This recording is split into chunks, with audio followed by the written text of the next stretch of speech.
नमस्कार दोस्तों, 31 जनवरी 2024 के दिन आरबीआई एक नोटिस जारी करता है।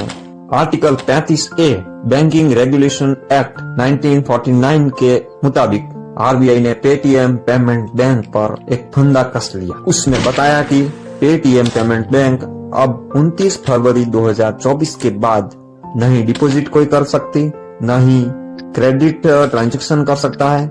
वॉलेट, फास्टैग, एनसीएमसी ये सारी चीजें 29 फरवरी 2024 के बाद बंद हो जाएगा। लेकिन आपको ये विचार आता होगा कि आरबीआई ने पहले ही नोटिस में इतने सारे रिस्ट्रिक्शन क्यों लगाए, लेकिन नहीं, आरबीआई ने आगे भी बहुत सारे नोटिस भी भेजे हैं और सलाह भी दी थी। तो हम इस सारे नोटिसों की पहले बात कर लेते हैं और उसके बाद पेटीएम के साथ अब क्या होगा, पेटीएम की ओर से भी कुछ रिप्लाई आए हैं, वो भी हम आगे बताएंगे। जब आरबीआई ने पहली बार जून 2018 में एक एलिगेशन लगाया था और नोटिस भी जारी किया था। 2018 में पेटीएम पेमेंट बैंक को बैंक बने सिर्फ एक साल ही हुआ था और इतने में आरबीआई का नोटिस भी आ गया। उसमें यह एलिगेशन थे कि Paytm payment bank day and balance नहीं दिखा रहा है, केवाईसी भी प्रॉपर नहीं है और इन सारी चीजों के लिए आरबीआई ने पेटीएम पेमेंट बैंक में नए अकाउंट खोलने पर बैन लगा दिया। लेकिन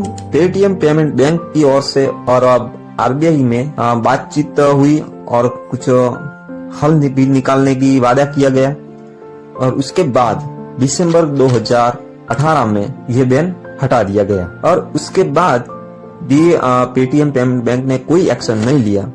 तो अक्टूबर 2021 में आरबीआई ने फिर से एक एलिगेशन लगाया और नोटिस जारी किया कि पेटीएम पेमेंट बैंक ने जो कस्टमर की इंफॉर्मेशन सबमिट की है वो सभी गलत है और उसके ऊपर आरबीआई ने 1 करोड़ रुपए का फाइन भी लगाया। और उसके बाद 2022 मार्च में फिर से एक नोटिस जारी होता है। उसमें आरबीआई ये एलिगेशन लगाती है कि पेटीएम पेमेंट बैंक में कोई साइबर सिक्योरिटी नहीं है प्रॉपर, केवाईसी प्रॉपर नहीं किया हुआ है, एंटी मनी लॉन्ड्रिंग कंप्लायंस और टेक्नोलॉजिकल लैप्सेस दिखने को मिले।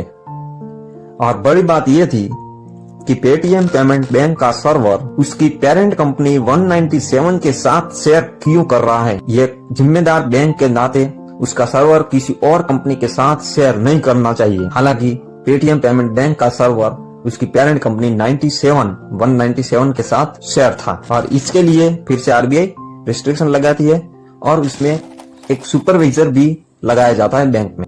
उसके बाद सुपरविजन की रिपोर्ट भी आती है।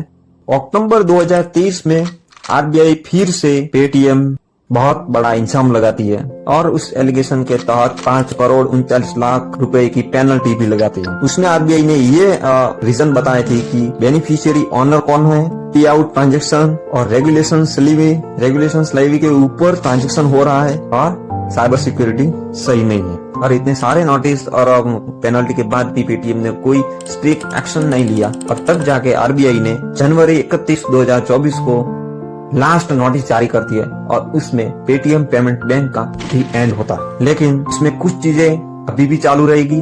जो पेटीएम पेमेंट बैंक का जो भी आपको सर्विस दे रही है वो 29 फरवरी के बाद बंद हो जाएगी। के अंदर आपके जो भी पैसे पड़े वो आप विड्रॉ कर सकोगे लेकिन जमा नहीं हो सकेगा। और पेटीएम पेमेंट बैंक का जो साइबर सिक्योरिटी सही नहीं था और इसमें बहुत सारे लैप्सेस दिखने को मिले, इसके कारण से पेटीएम पेमेंट बैंक का सिस्टम मिसयूज कोई भी कर सकता।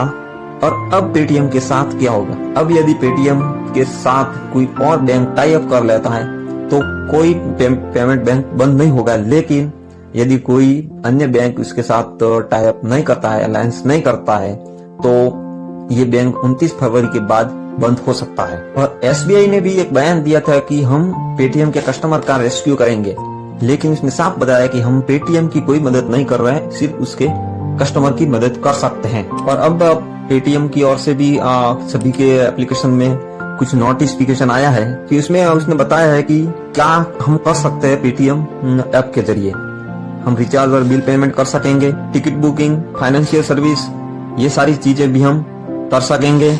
यूपीआई पेमेंट भी हम कर सकेंगे, पेटीएम क्यूआर कोड भी हम यूज कर सकेंगे 29 फरवरी के बाद भी। साउंड बॉक्स यूज कर सकेंगे। पेटीएम पेमेंट बैंक का वॉलेट हम कर सकेंगे कब तक? 29 फरवरी 2024 तक हम इसका यूज कर सकेंगे। 29 फरवरी के बाद हम वॉलेट के अंदर हमको मनी जमा नहीं करा सकेंगे, लेकिन हमारा जो बचा हुआ पैसा है वो हम विड्रॉ कर सकते हैं। और पेटीएम शेयर के बारे में हम बताए तो पेटीएम का शेयर मार्केट 31 जनवरी के बाद लगातार लोअर सर्किट में चला गया था। पूरे 5 फरवरी तक ये लोअर सर्किट में रहा, मतलब कि इसके शेयर को कोई खरीदने वाला ही नहीं मिला। और 6 फरवरी के दिन से ये थोड़ा थोड़ा लोअर सर्किट हटा है। आपको ये इन्फॉर्मेशन कैसी लगी है कमेंट करें। आपका यदि कोई सवाल है तो आप कमेंट में पूछ सकते हैं। और ये वीडियो लाइक करें और चैनल सब्सक्राइब करें। धन्यवाद मित्रों ये वीडियो पूरा देखने के लिए। पेटीएम में 35 करोड़ अकाउंट्स है। सोचने की बात यह है कि इसमें 31 करोड़ अकाउंट इनऑपरेटिव है और कुछ अकाउंट केवाईसी के मापदंडों को भी पूरा नहीं किया था। इसमें एक ही पैन कार्ड पर हजार अकाउंट चल रहे थे और उसमें भी कुछ अकाउंट ट्रांजैक्शन के लिमिट से भी ऊपर करोड़ों का ट्रांजैक्शन कर रहे थे। इसकी वजह से मनी लॉन्ड्रिंग की चिंताएं भी बढ़ रही थी। मंगलवार को विजय शेखर शर्मा ने वित्त मंत्री से मुलाकात की। उनकी 10 मिनट की छोटी सी मीटिंग में वित्त मंत्री ने स्पष्ट कहा कि वो आरबीआई से संपर्क करें। इन सारे माहौल के बीच कुछ ऐसी भी अफवाहें फैलाई रही है कि रिलायंस इसको पेटीएम को खरीदने वाली है और एसबीआई उसका टेक ओवर कर लेगी। इसीलिए रिलायंस के शेयर में भी काफी चेंज दिखने को मिला है। आपको यह ध्यान रखना है कि आपका पैसा बहुत मुश्किल से कमाया जाता है, इसीलिए किसी भी ऐसी अफवाह पर सोच समझकर विचार कीजिए।